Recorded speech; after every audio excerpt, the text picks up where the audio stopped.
What's huge tonight? That lag is crazy. Scuba Obsessed is a weekly podcast where we talk about all things scuba diving, from cool new gear to places to dive and scuba news. Scuba Obsessed episode 550 is recorded live September 22nd, 2022. Welcome back to Scuba Obsessed. I'm Darren Gilson, coming to you from the southwest side of the great state of Michigan. There's a lot of twos in there. Joining me this week, we have Mac, the dive mentor. How you doing today, Mac?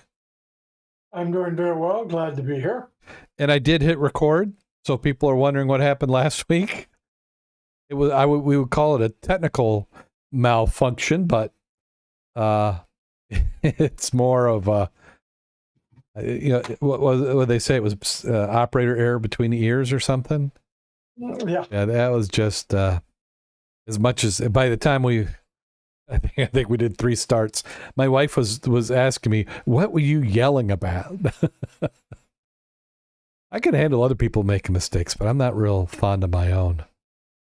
So here we are. We're in, I almost want to say we're in October, but we're still in September. well, we had sunset by 7 o'clock. I mean, Yeah. the sun was down. If I could freeze time, like say this would be what all year would be, it would have been today.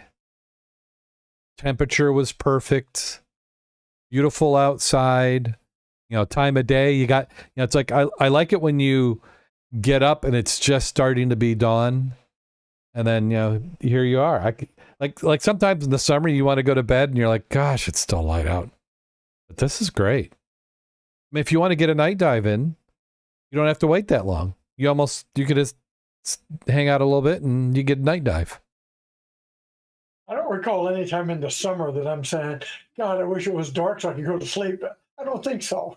You don't think so? No. Yeah.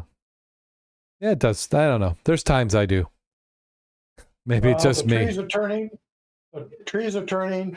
We've probably got 3 weeks maybe of good river diving left before it starts clogging it up. So yeah, well, I did see you need to get out there. I did see the leaves falling off the trees. I know last week I was mentioning there was a chance I get out Saturday, but my got to get stuff done triggered on me, and I had to go and do some stuff. I had to build a platform.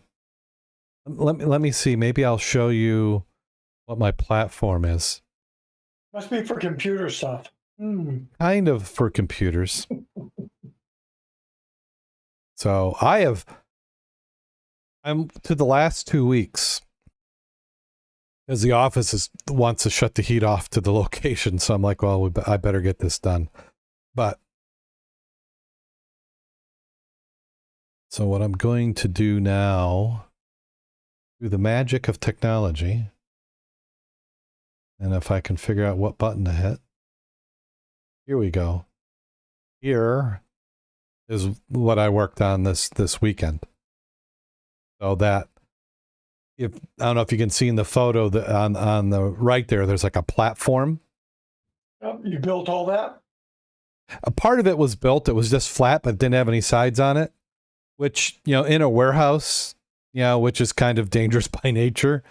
I didn't worry about it, but I had to do all the siding and the rails and the steps, because it didn't have steps. We would just crawl up. So, and then I don't know, you can kind of see it in the front, but I've also put a rail so that the chairs don't roll off and crash into the field.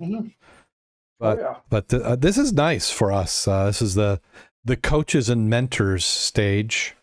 So we're able to see everything, and you can still see some junk in the background. We're getting down there. Not this weekend, but the next week we'll be moving over past season's robots and what's left in boxes. But I felt like this way. If you'd asked me how long it would take to move, I would have said 2 to 3 weeks. And we started mid-July, mid-August, mid-September. So we got 8 or 9 weeks in it. But, yeah. There's a lot. So impacted diving. But even my home, my projects for home, I'm getting a little closer to being done on. Well, let's go ahead and jump right on into the news. The first article we have up for this week is 5 defendants associated with a scuba dive shop convicted of defrauding the Department of Veteran Affairs. 5 people affiliated with the dive shops have admitted submitting false claims to the Department of Veteran Affairs through scuba classes targeting military veteran education benefits. 5 defendants, all of whom entered guilty pleas in the U.S. District Court, are owners, managers, and/or instructors of Scuba Shack, Savannah and Richmond Hills, Georgia, or at Divers Den in St. Mary's, Georgia. David H. Estes, U.S. Attorney for the Southern District of Georgia. Collectively, the 5 defendants are responsible for defrauding more than $4 million from VA educational benefits. Holy crap! $4 million? How much were they charging for these classes? The scope of the what were they teaching them? The scope of the fraud uncovered in this investigation is stunning, particularly when you consider that scheme siphoned funds intended for providing legitimate education assistance to former service members, U.S. Attorney Estes. And I apologize if I'm mispronouncing the name. We applaud the work for the VA Office of Inspector General in identifying and halting this fraud. As described in court documents, the 5 defendants worked in various capacities in the business, caused false submissions to be made to the VA. False submissions misstated the business's compliance with VA regulations, dates of student attendance, hours of instruction, among other information. Some of the defendants also participate in creating fictitious scholarship programs to provide the appearance that they required percentage of non-VA student participation in those classes. The business billed the VA up to more than... How do you do up to more? It'd be up to or more than $20,000 per veteran student enrollee for the class. What Is this kind? your scuba? Right. What kind of diving are you charging $20,000 for? I mean, is this like a Closed circuit with the gear. with the gear or commercial? Safeguarding post 911 GI Bill education benefit funds reserved for deserving veterans remains a priority. Special Agent Charles David Spickler of the Department of Veterans Affairs Office, Inspector General Southeast Field Office. I think they need about 10 more words for an acronym. These guys, please, are the testimony to our commitment to holding accountable those who defraud VA benefits program. And they give some details of the defendants. Kenneth Mears, 54, Robert Lanone, 63, David Anderegg, 42, and Teresa Willock, 55. Yeah, I want it. $2 million? Yeah.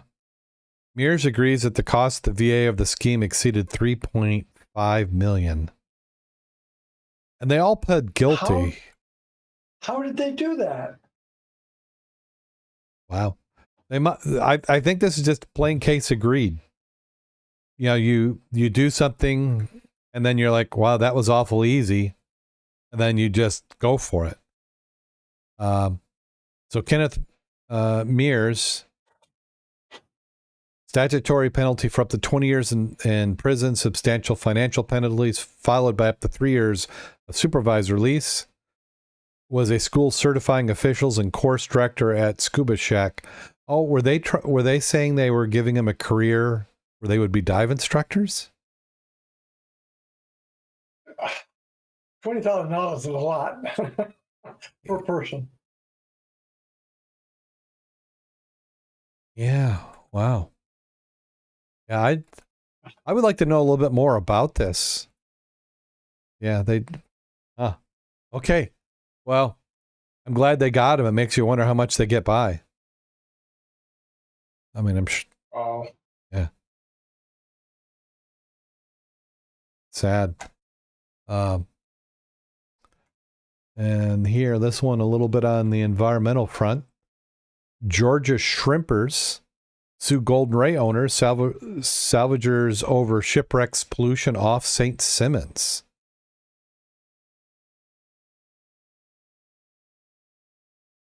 In response to the havoc caused by the massive Golden Ray carrier that sank off Georgia coast 3 years ago, commercial fishermen are suing the cargo ship owner and manager and the company responsible for lengthy salvage operation. I'm sorry, Mac, you were saying? Oh, go ahead. In the lawsuit filed Wednesday in the U.S. District Court, and this is Wednesday a week ago, about 40 commercial shrimpers are seeking the injunction ordering the remediation of St. Simons Sound and surrounding area, the monetary damage and loss of business after the ship capsized on September 8th, 2019, while transporting 4,300 cars and trucks and more than 300,000 gallons of fuel. The lawsuit alleges negligence contributed to shipwreck and continued during the lengthy cleanup and removal process. The removal of Golden Ray was hampered by an oil spill, a fire, hurricanes, pandemic, and a change of contractors after the ship capsized in 2019. Plaintiffs in the lawsuit note the leaked fuel had ripped across polluted waterways and land for miles off the channel, including St. Simons Island, Sea Island, several rivers, and a 15-mile stretch between Jekyll Island and Cumberland Island. Over the next couple of years after the ship capsized, there were multiple fires and oil discharges. One of those fires took 1 week to put out on July 31st, 2021, and oil left remnants in the water and sediment to this day. Despite initial pleas to remove the final section by spring 2021, Golden Ray wasn't removed until October. Golden Ray capsized and subsequent salvage operations further caused solid waste, particularly cars, car parts, related materials to fall in the sound to be embedded or carried off the currents and tidal changes. The defendants in the lawsuit include Golden Ray owner, the manager Hyundai Glovis, the operational technical superintendent that managed a crew, G Marine Services, salvage contractor T&T Salvage, Norton Lilly International, agent that worked for the crew to ensure the safe transport. Complaints are also asking defendants to pay civil penalties and attorney fees. The ship owner, manager, and salvagers are also fighting another federal lawsuit over the Golden Ray. Glenn County Commission filed a claim in April seeking cleanup costs, lost tourism dollars, damage in natural resources, and diminished property values resulting from the wreck and lengthy recovery. This spring, a fishing charter company owner told Georgia Recorder that shipwreck resulted in fewer customers booking trips and higher fuel costs as his boat moved further out to sea. He also noted noisy salvage operation, how it made it harder to catch redfish and trout. Yeah, that goes on some other stuff. This is kind of, I think, what you expect, don't you? I mean, yeah, something like this is going to happen. You wait to the end to see how much you can total up the whole thing for and say, hey, well, you got the checkbook open. Here you go. And I'm not saying they didn't have damage. I'm sure you did have some sort of impact. I mean, if you're going to do a fishing charter, I mean, what you have to do is you have to look at it as an upside. You have to say, hey, you come and see the sights. World's largest arch there or something. I mean, you got to spin it.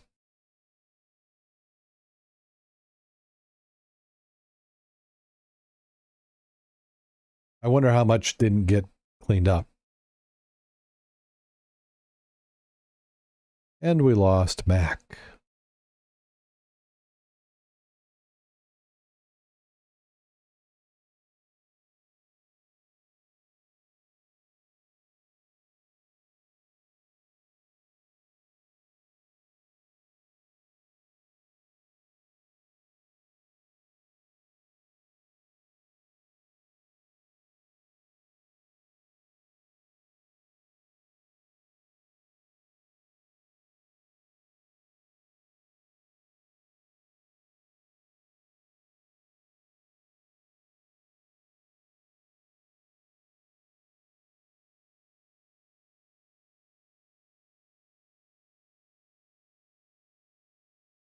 There you are. You're back. Well, you can click on them just in a different window. I thought it was I was thinking that maybe the internet had failed on me. So now I've got to... Let me see if I can get this back. Change media device. Let's see, I need to edit URL. So... okay. I'm gonna try and do this. Aaron in the chat room, chat room. Oh, in the chat room, let me know if you do not hear Mac. And why did that not? There we go.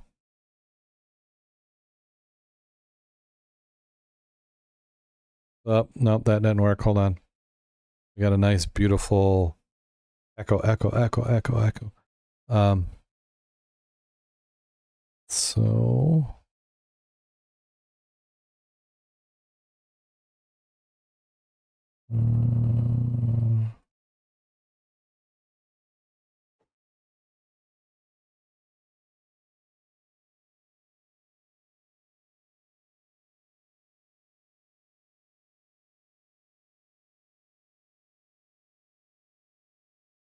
okay, now say something. Something. Yep, that fixed it. So we should be back. So do a little quick reset. I'm going to hit start recording. And we fade in. And of course, this will all be edited, through the magic of whatever. No Mac sound, just picture. How about now, Karen? Are you hearing him? 1, 2, 3, 4, 5. Yay. Is that a no? Nope. She heard you. So I'm gonna fade it over and then we'll come back. So now here we are. This time for real. Yeah, this time I'm not going to look for the show notes. I'll just read what you put on the line.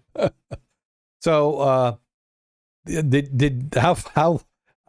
you hear me talking about the Golden Ray? Yeah, everything. I never lost you. I just lost me from being on that. Oh, okay. So, what do you think? I mean, isn't this just normal? Well, they talked about that last year about the environmental cleanup and how much they'd already spent. So this is just a follow-up. And maybe they needed a year to solidify the difference in their money aspect, how much it's costing them. Mm-hmm. So now they have factual data of the cost, not just, well, how do you know how much it's going to cost? Now they know. Yeah. Boy, that's a big boat.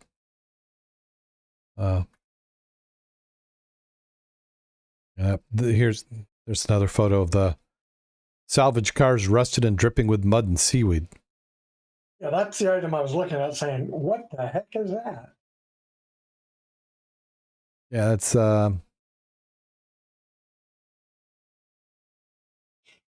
cars don't like being chopped in half. Or left in seawater. Yeah. You think of how many new cars didn't happen. It just shows us how much money we have in the insurance industry. Because this probably doesn't even show up as a blip on their balance sheet. Yeah, they didn't lose any money on it. No.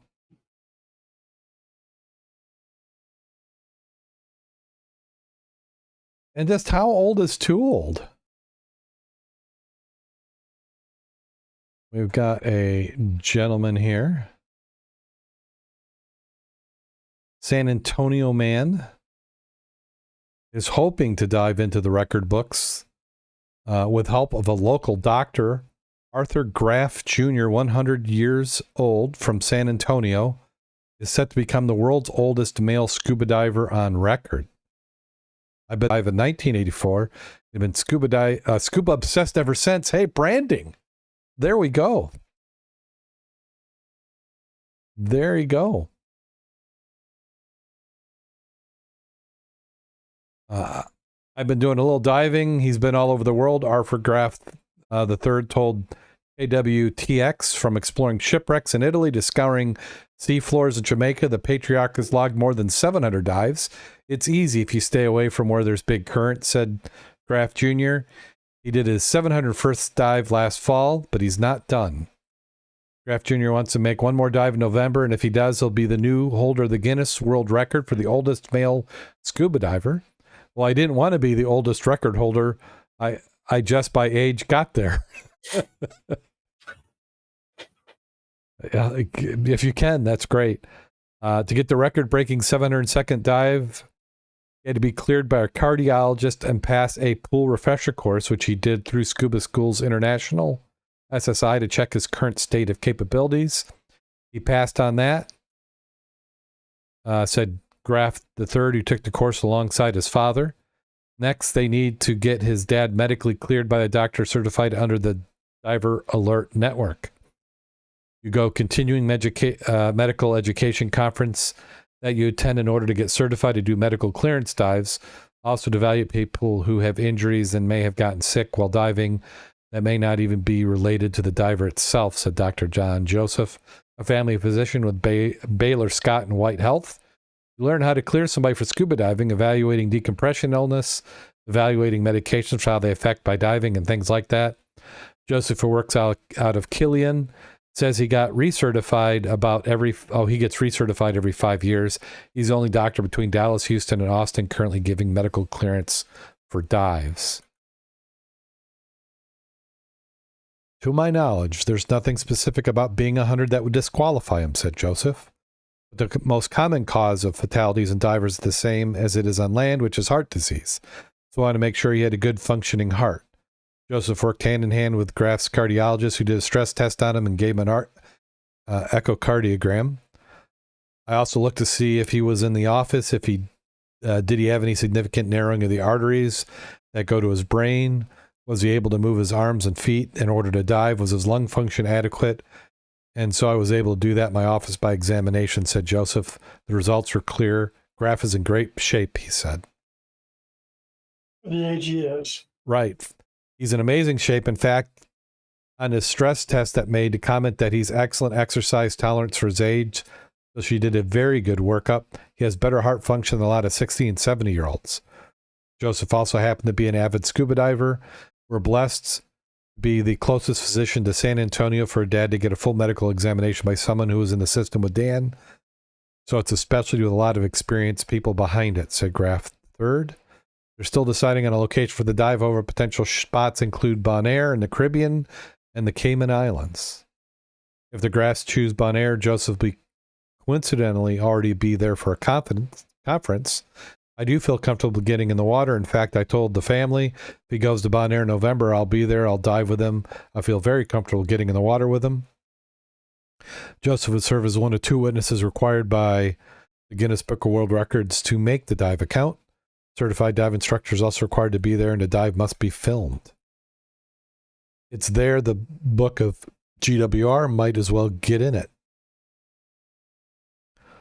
Graff's goal is to keep diving, not necessarily set a record. Dr. Joseph says his patient is inspiring, and proof age should not be a deterrent from pursuing your passion or from clearing someone to fulfill theirs. It's almost like a nervous excitement. No one has ever dove at this age. That means no one has ever actually cleared a diver at his age.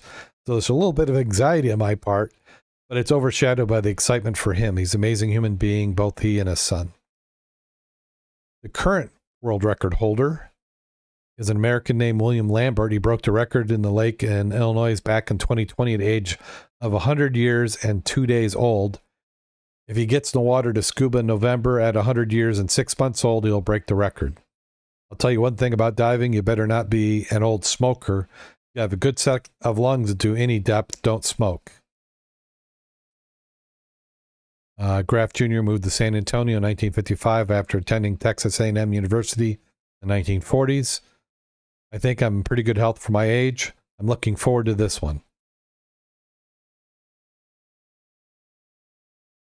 Well, you got to give him credit. I mean, me, I would have just hauled my gear out. If I'm still able to haul my gear and done the dive, would I have asked somebody? I wonder if Guinness wanted that. Well, we've been talking about that, remember? The major issues over 55, or actually younger, is medical. Mm-hmm. And when he says scuba obsessed hard charge, that's only less than 500 dives in his whole career. Mm-hmm. I'm not quite sure that's scuba obsessed, you know. Yeah. I mean, but the key item is he recognized his layoff. He got the medical like he should, like we all should as we get older. And he's doing it to the DAN requirements, not just a quickie maybe by your doc who may not understand the mechanics of it. Yeah. And I'm quite sure he's not going to be doing a stressful dive at night with the sharks at 100 feet. No, he's Bon Air. I haven't gone there, but it's on my list to go to. They got some great places. He'll have a good dive. Then you can do some, depending on where you're staying, you can just go right out your villa and float in the water and be diving. Yeah. Well, good for him. Yes. And always, if you've been not diving for a while, that little tune-up might not hurt. Around here, where would you even go for a clearance dive? Or a clearance? Like, say you wanted to find a doctor. Any of your doctors. Just give them the DAN checklist. Yep. Say, these are the items I need. This is what I'm going to be doing. Yep. And again, it shows that if you're going to be out there in a raging current, he ain't going to hack it. No. He's going to do like we do our ice dives. Simple, shallow, relatively short term, with all the safety gear and people around to give each other a hand. Yep. Same as that. But that's the way you should be diving anyway. Yeah. Yep. Well, I mean, the good thing, I guess, if I really wanted to be specific about it, I could ask my doctor to do it. He's a scuba diver, along with being my primary physician. So, or he would say, I can't do it, and he would recommend somebody. Pretty sure. Well, it's basically like when the kids go in to get their athletic physical. Mm-hmm. It's basically the same thing. Yeah. Athletic, we used to do it, and then Boy Scouts, we did it. And a little more intense as you get older because of the cardiac aspect. Yeah. What? Which is not a bad thing. I mean, when you look back at him, he's probably at a healthy weight. I mean, he does not look heavy. What I've run into is if you've got an organization that goes on, if your BMI is outside this range, they'll never pass you. So, and that's a problem I had with Boy Scouts. I may have stayed active with scouting after my son was out, but I'm not allowed to do anything. It's like I was a pariah for them. Oh no, fat guy, he can't. He'll die right here in the parking lot. We can't have him. So it's like, oh well. I mean, if you're that concerned about it, I'll find something else to do. Yeah, robotics. Yeah, that's not stressful at all. No. Lift a 155-pound robot and scream and yell and stand and walk 30,000 steps in a day. Nah, it's easy. This next article we have here, what one was this one? Down deep at 472 feet, scores of visitors admire the beautiful flow of tranquil water emerging from Roaring River Spring at the heart of the Roaring River State Park, cradled in the Ozark Canyon south of Cassville, Missouri. The sidewalk to spring outflow, it's easy to tell the clear water comes from deep in the earth, but how deep? That's one fact a team of highly trained cave divers hopes to find out during extremely deep dives in the spring's dark, mysterious, dangerous depths. These elite divers reached a depth of 472 feet in the spring, but there's more cave below that, said Chief Diver Mike Young of Fort Smith. Their dive to 472 feet in December 2021 set the record for the deepest explored spring in the United States. The previous record was 462 in 2013 at Phantom Spring Cave in West Texas. Depth of more than 472 feet makes Roaring River Spring the deepest spring in Missouri, yet it wasn't known until divers with the KISS Rebreather dive team based in Fort Smith started exploring depth in the spring of May 2021.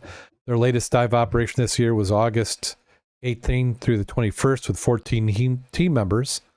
The next dive will be Saturday, which is a little while ago. This was published on the 13th, so that was this last weekend.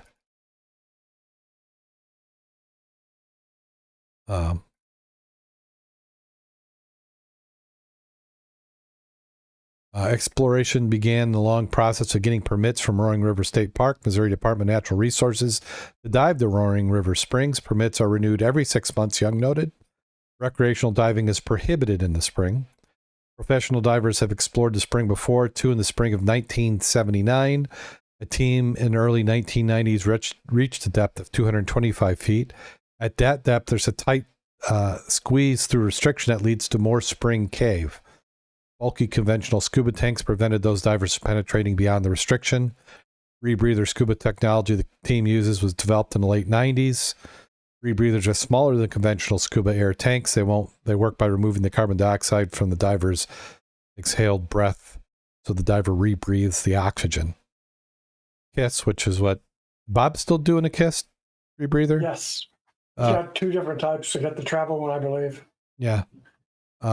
Brand of rebreathers are manufactured in Fort Smith at Young's business. Oh. So that go through restrictions.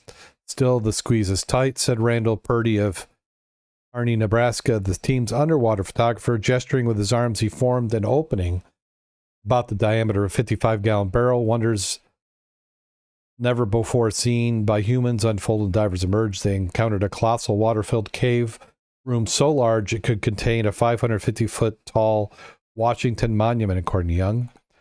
At 472 feet, the large room becomes narrower. Young said divers that deep may be nearing the spring's source tunnel, he noted. While rebreathers are high-tech, divers measure depth in this super simple way. They use lines that have knots every 10 feet. At the end of that line is at 472. The lines help the team navigate inside the water-filled cave and are not removed between monthly dives into the spring. Each diver carries 3 light sources. Such diving is not for the inexperienced. KISS Rebreather team members are among the most expert cave divers in the world. Each diver brings a special skill to the team, such as cave mapping skill, underwater photography, or biology. Cave divers in 1% of diving community were 1% of that 1%, said Young, who explored caves and springs worldwide. Their mission to gain scientific information from the spring of the Missouri Department of Natural Resources. A documentary, The Exploration Using Purdy's Photos and Videos, is being produced by T.L. Bass Telepictures of Bentonville. The version documentary will be available to view at the Ozark Chinquapin Nature Center in Roaring River State Park. Plans display new, more accurate map of the spring park's visitors. The spring outflow, the diver said, Roaring River Spring averages 20 million gallons per day. And they go on.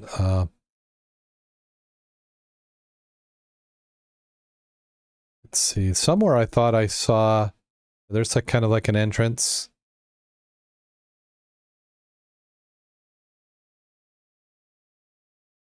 You can kind of see behind this gentleman here a map of the spring.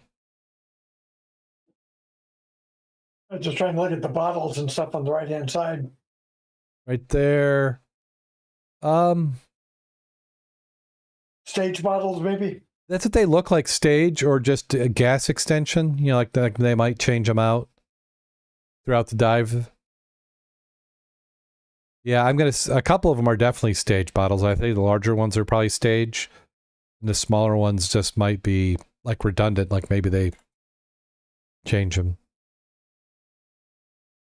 Yeah, there's never a problem with too Oh, much and air. I said gentleman, I'm sorry. That's Gail Orner of Madison, Wisconsin. The lone female team member is ready to dive on August 20th, 2022.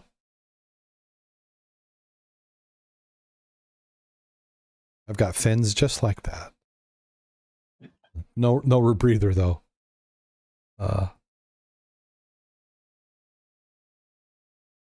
This photo, they got Mike running young on the right.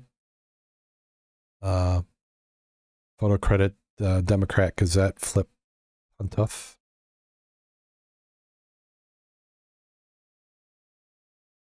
Oh, wonder what they got, like a little water control there. Well, if they have so many gallons per day, you said, it must be a flow output. It might be they're trying to keep the level at a certain range. How do you control that if it's coming from hundreds of feet down in a cave? Well, what I'm thinking is that you restrict it to keep the level at a certain height, and then if the flow increases, then you can reduce the restriction. That's I'm guessing. Probably somebody else could tell us a little bit better. Okay, here's the map I wanted to talk about. This is a copyright 2021 John Littlestonen. Oh, it's a dive team member, John Littlestonen of Virginia, created this map of the Roaring River Spring with information from dives in 2021. Plans are to install an updated map at the spring to replace that map park visitors currently see in the spring's outflow. So yeah, there you can see that entrance. That's probably where we were seeing them right there.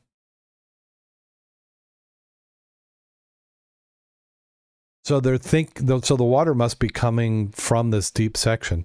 Oh, and I see. They don't know what this is over here. They ran out of time. When I originally looked at this map, I was thinking, oh, that's it. But it could be deeper yet. Yeah. And you wonder how much of this exists in the U.S. and we just don't. You might not have access to it, or the soil might not support all of it being open. Well, 472 feet. That's deep there. That's a little bit more than I'm going to be going to ever. Yeah. That cavern has an air opening. I wonder what that air is like up there.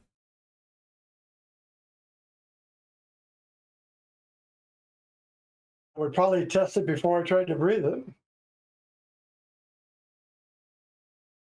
Yeah, they held a free Meet the Divers program at 4 p.m. at the Emery Melton Inn Conference Center. Divers will have the rebreathing equipment and other gear on display. They'll talk about exploring the spring cave and show from deep inside the Roaring River Spring.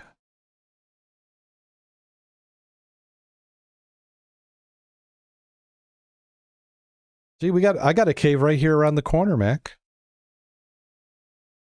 Yeah, talking about Bear Cave? Bear Cave, yeah. I believe it's credited as the only natural cave in the state of Michigan, which... I believe that's correct.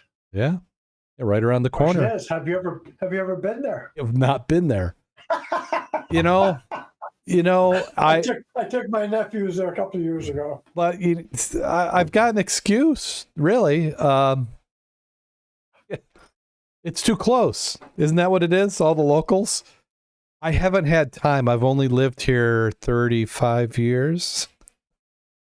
And that's here. I've lived in Michigan for over 50. So, and most of that, 45 of that 50 years has been within an hour of here. So, yeah, maybe. I don't even know if it's open. Is Bear Cave open? It's not open. Well, certain parts of the year it is, because it's a touristy thing. Yeah, it's a campground. And then the campground went to one of those member-only campgrounds for a while. It's been a variety. I want to say my wife may have Bear Cave, Buchanan, Michigan.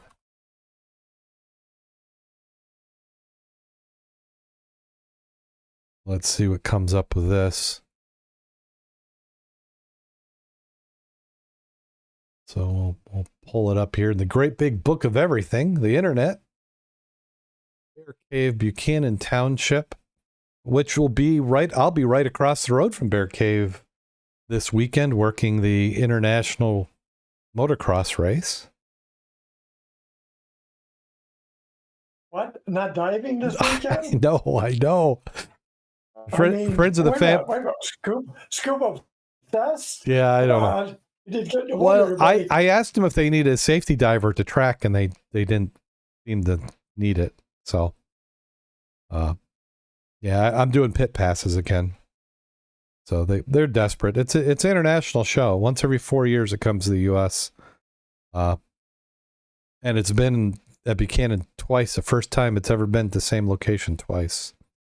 But speaking of so here's Bear Cave. So let's take a look.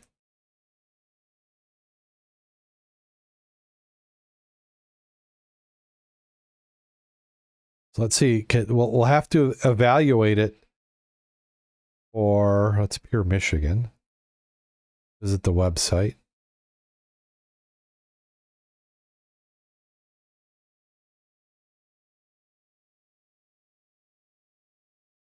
Yeah,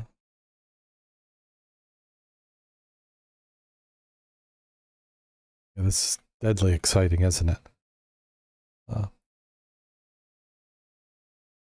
It's more fun to be there and trying to dodge the poison ivy and poison oak and when you're running through the woods. Oh, it's a beautiful area. Forget the cave. It's a beautiful area. I'm trying to see if they got anything on the cave. Activities and events.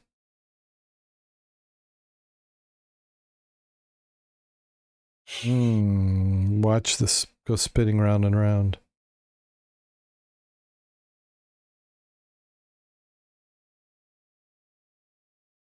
Nah, I'm not finding anything. We won't torture everybody with watching this. Maybe what I need to do is do some Google Bear Cave photos. Search bear. I'd have to go through my files to find mine.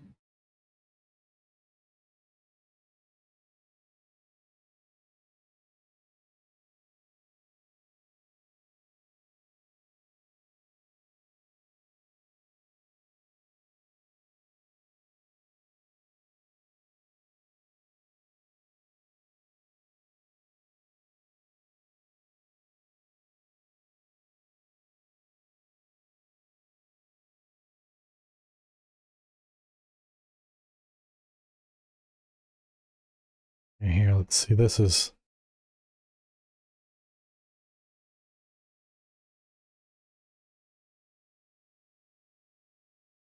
a little water in there. I don't think I can get you get your head underwater. Kind of dampish.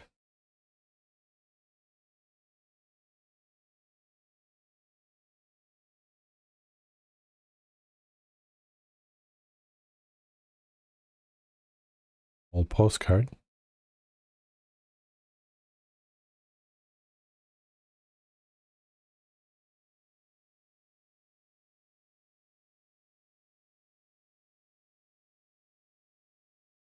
Yeah. I'll have to ask somebody. Maybe we could be the first one to do a cave dive in there, Mac. Yeah, not exactly what I meant by cave dive, but yeah. Yeah. I mean, technically, if you took your dive gear into the cave, you'd be making a cave dive, yes. Well, let's wrap this up. I think we've been torturing people long enough. A helicopter recovery from Lake Cumberland 20 years after the crash. A helicopter crashed in Lake Cumberland 20 years ago is seeing the light of day again, was found and recovered this week. According to reports by Lex 18, discovery results of searches by several people organized by Alex Ashley. It was a crazy idea I had as a child, Ashley said. It became a feasible idea 5 years ago. Ashley said he was 10 years old and the helicopter crashed during a poker run in 2002. Nothing makes you feel old when somebody says they were 10. I was in 2002. No one was hurt in the crash. In his efforts to find the downed chopper years later, Ashley turned to a friend, Landon Helm, who witnessed the crash. Holmes says he believed other search teams were looking in the wrong spot, and he pointed out to Ashley where he saw the helicopter go down. At that point, Ashley purchased a boat already equipped with specialized sonar equipment. He spent 18 hours scanning lake bed. Last week, when the equipment picked up something, he brought in 3 Nicholasville firefighters, Jerry Stevens, Chris Money, and Matt McDaniel. The firefighters went scuba diving to find the wreck.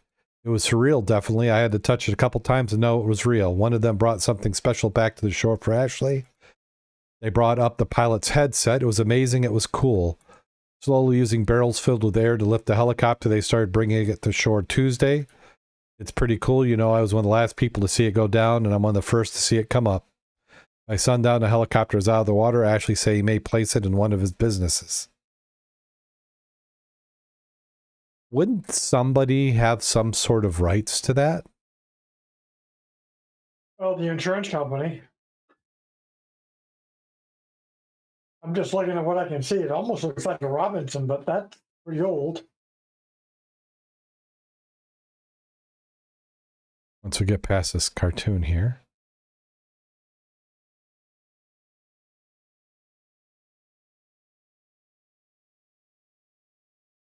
See what they show. Well, that's a pretty man-made body of water there, wouldn't you say? Or at least packed. Looks that way. Yeah.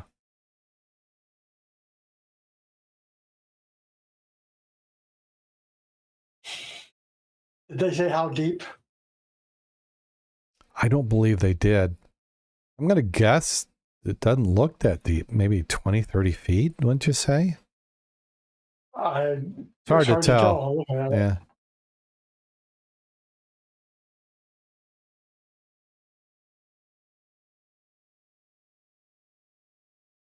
Yeah. I mean, just, you can't really tell. Let's see if what the photo library shows.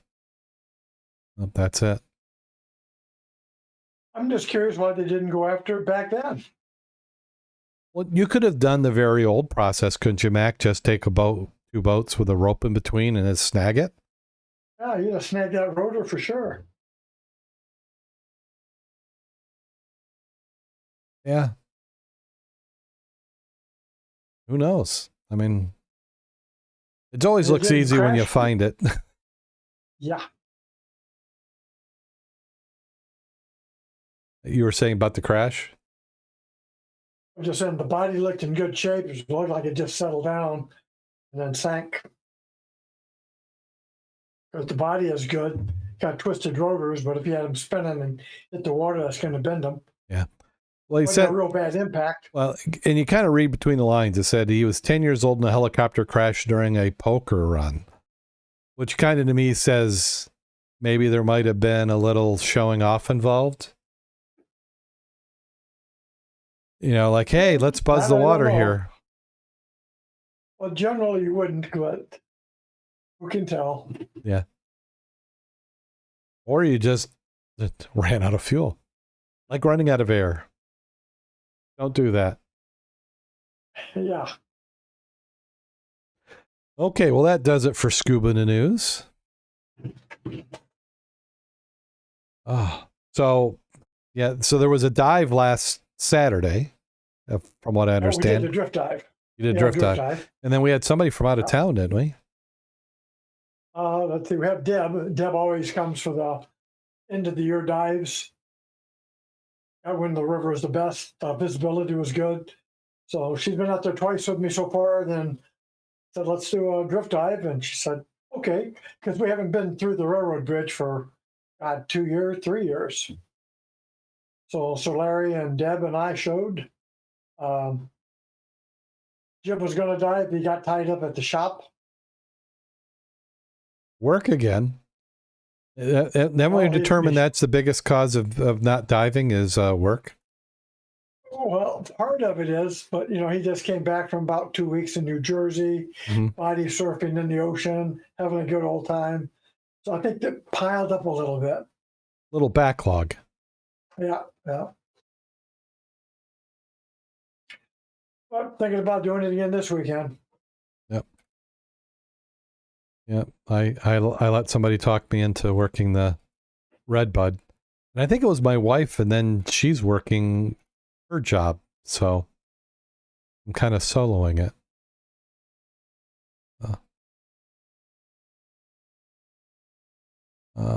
And then we had a dive club meeting on Tuesday, didn't we? Yes, we did. We only had a few members. So we had some couple of people got COVID, so they're not there. We had some issues. A couple of them had some serious family issues Oh no! that precluded having to be able to be there. But we did have a new young lady show up from Mississippi. She's going to join the club. She's getting rechecked out up here. She hadn't dove for 9 months, so she's going through a recertification class. Oh, good. Actually, coming weekend. Excellent. Well, So should be should be a nice, interesting addition. Well, and then She works at the Potawatomi Zoo. Oh, okay. So we had a lot of good tales about animals and the aquatic life. Ah. And we had some good show and tell. We brought some of the goodies we did find from the drift dive.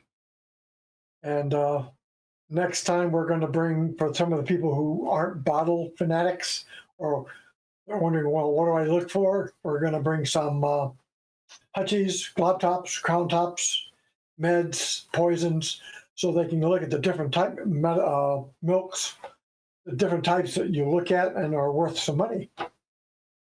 So we'll talk about those at the next dive meeting. Mm-hmm. Excellent.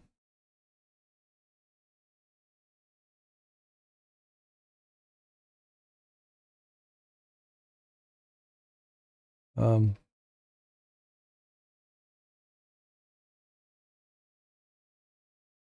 got music playing in the background here. Okay, Is it harps? Yeah.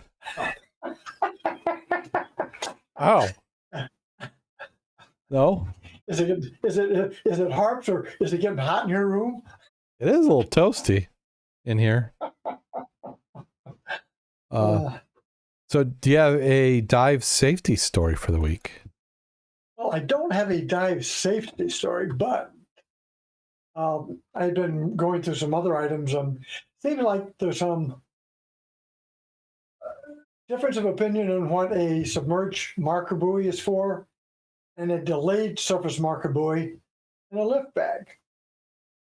And so I looked into it to figure out the difference, in case you didn't. Red, yellow, common colors. Mm-hmm. A DSMB, delayed surface marker buoy, and a lift bag.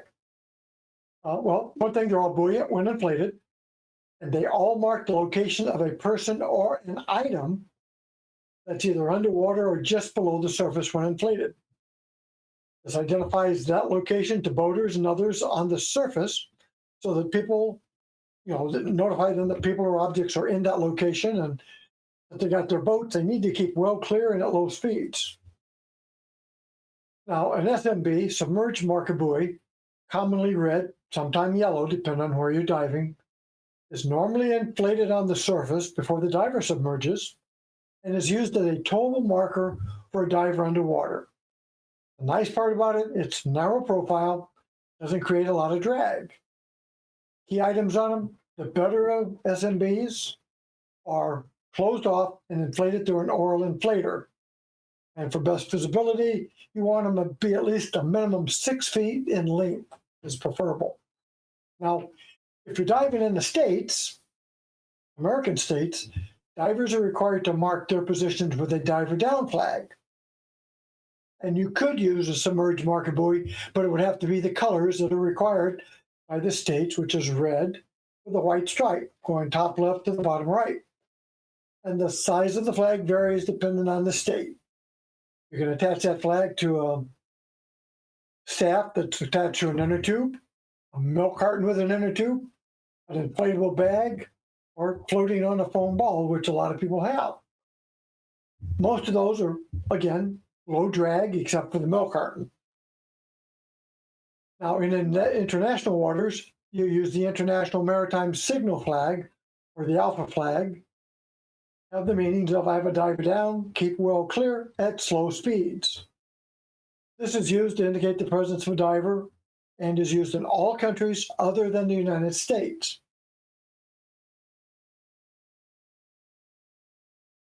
Red and white one.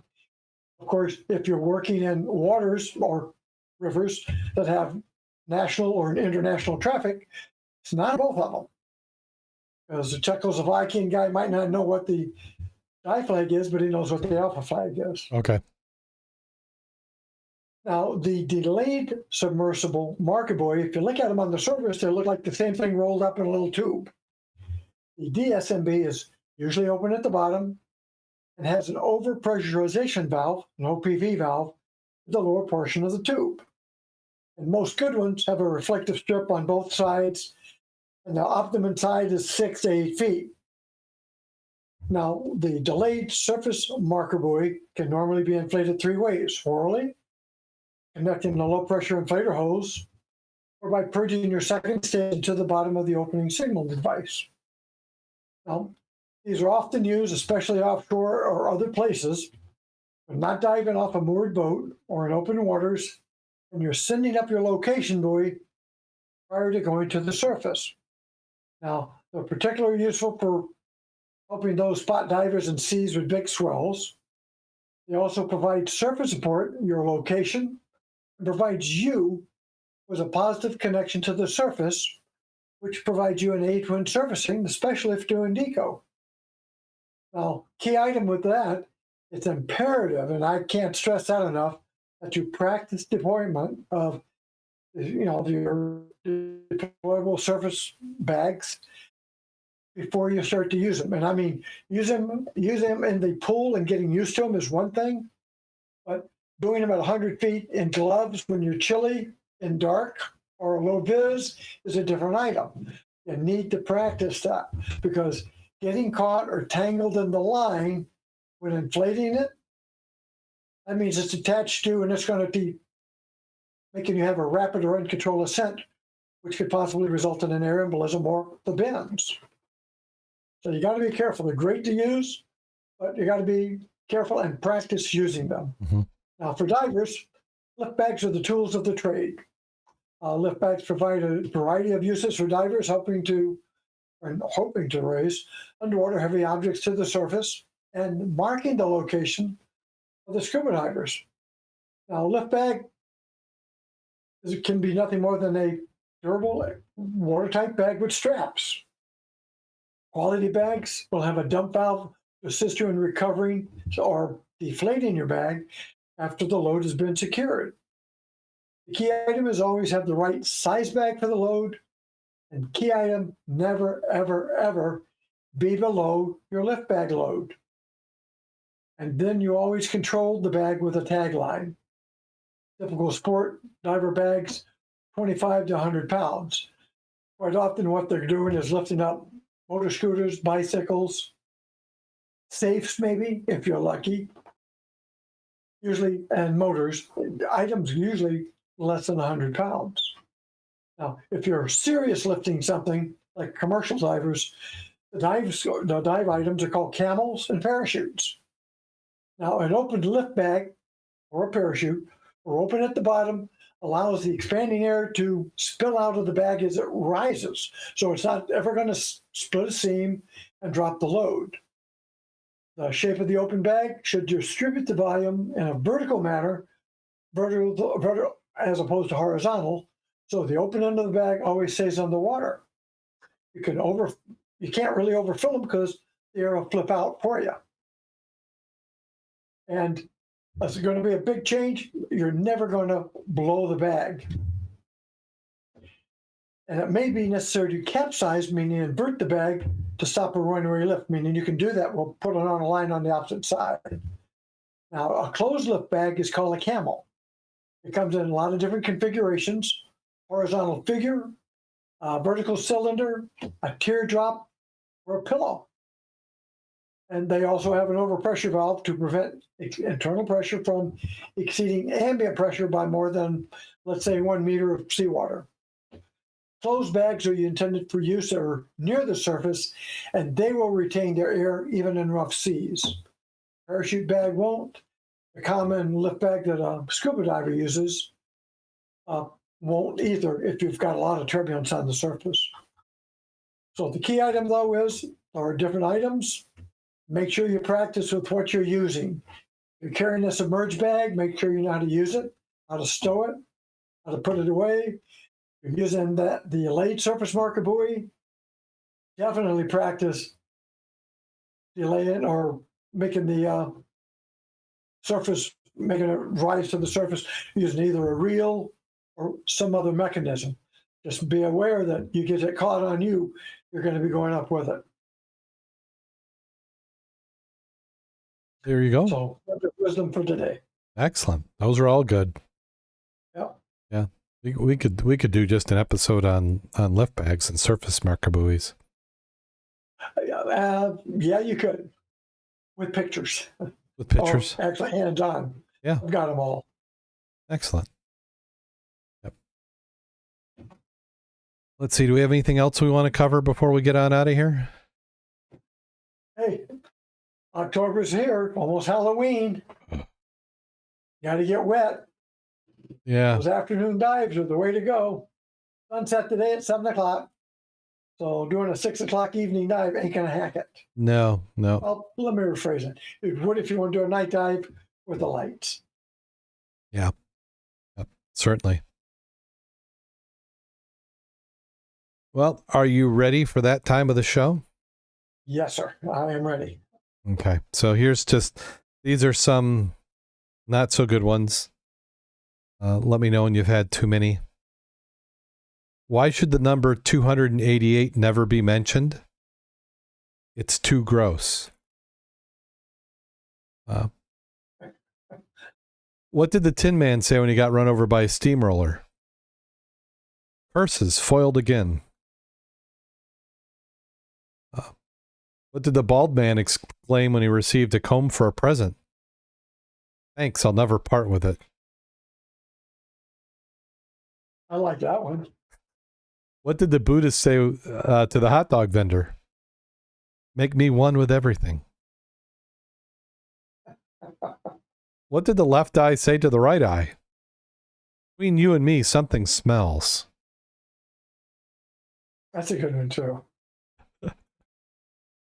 And then let's see, what can we wrap this one up with? Some of these I've already done before. What did the shark say when he ate the clownfish? This tastes a little funny. No. What a keeper.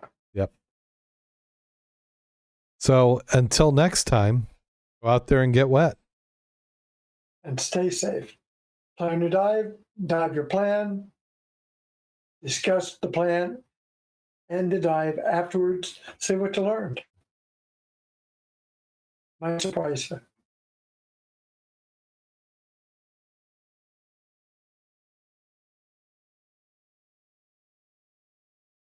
And